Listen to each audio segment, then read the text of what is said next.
നമസ്കാരം. ആചാര്യ IAS അക്കാദമിയുടെ topic ബുള്ളറ്റിനിലേക്ക് സ്വാഗതം. Strategic autonomy. അന്താരാഷ്ട്ര ബന്ധങ്ങളിൽ ഇന്ത്യ സ്വീകരിച്ചു വരുന്ന ഈ നയം വ്യക്തമാകാതെ ഇന്റർനാഷണൽ റിലേഷൻസ് എന്ന ഭാഗം പഠിക്കുക എന്നത് വിഷമകരമായ ഒന്നാണ്. അന്താരാഷ്ട്ര ബന്ധങ്ങളിലും പ്രശ്നങ്ങളിലുമെല്ലാം വിദേശ രാജ്യങ്ങളെ ആശ്രയിക്കാതെ ദേശീയ താൽപര്യങ്ങൾക്ക് മുൻതൂക്കം നൽകിക്കൊണ്ട് ഇന്ത്യ സ്വീകരിക്കുന്ന സ്വതന്ത്ര സമീപനമാണ് സ്ട്രാറ്റജിക് ഓട്ടോണമി. സ്വാതന്ത്ര്യലബ്ധിക്കു ശേഷം തൊട്ടുതന്നെ ഇന്ത്യക്ക് ഈ നിലപാടിൽ ഉറച്ചു നിൽക്കാൻ സാധിച്ചിട്ടുണ്ട് എന്ന് തന്നെ പറയാം. USSR USA പോളുകളിൽ ചേരാതെ നാം എന്ന ആശയം ഉടലെടുത്തത് ഇതിലേക്ക് വഴി തെളിയിക്കുന്നതാണ്. പഞ്ചശീല തത്വങ്ങളിലും ഈ ആശയം ഉൾക്കൊണ്ടു നിൽക്കുന്നതായി കാണാം.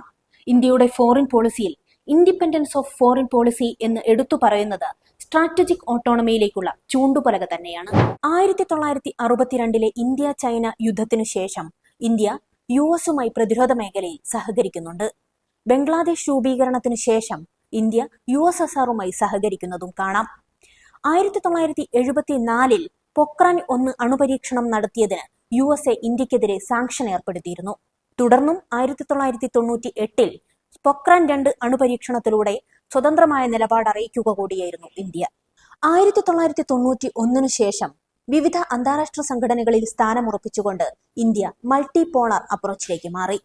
ഇത്തരത്തിൽ ഓരോന്നായി പരിശോധിച്ചാലും സോഫ്റ്റ് പവറും ഹാർഡ് പവറും ഉപയോഗിക്കുന്നതിൽ സ്വതന്ത്രവും ദീർഘദൃഷ്ടിയോടെയുമുള്ള സമീപനം ഇന്ത്യ സ്വീകരിക്കുന്നതായി മനസ്സിലാക്കാം. ചില അന്താരാഷ്ട്ര സമ്മിറ്റുകളിൽ സാന്നിധ്യം അറിയിക്കുന്നതിലൂടെയും അസാന്നിധ്യം അറിയിക്കുന്നതിലൂടെയും ഇന്ത്യ തന്റെ നിലപാട് വ്യക്തമാക്കുന്നുണ്ട്. ഗ്ലോബൽ ലീഡർ എന്ന സ്റ്റാറ്റസിലേക്ക് ഉയരുന്നതിനായി സ്ട്രാറ്റജിക് ഓട്ടോണമി സഹായകരമാകുന്നുണ്ടോ? അതുപോലെ തന്നെ G7 പോലുള്ള സമ്മിറ്റിലേക്ക് ഇന്ത്യ ക്ഷണിക്കപ്പെടുന്നത് ഇതിനൊരു ഉദാഹരണമാണോ? ചർച്ച ചെയ്യുക. B with your dream, B with Acharya.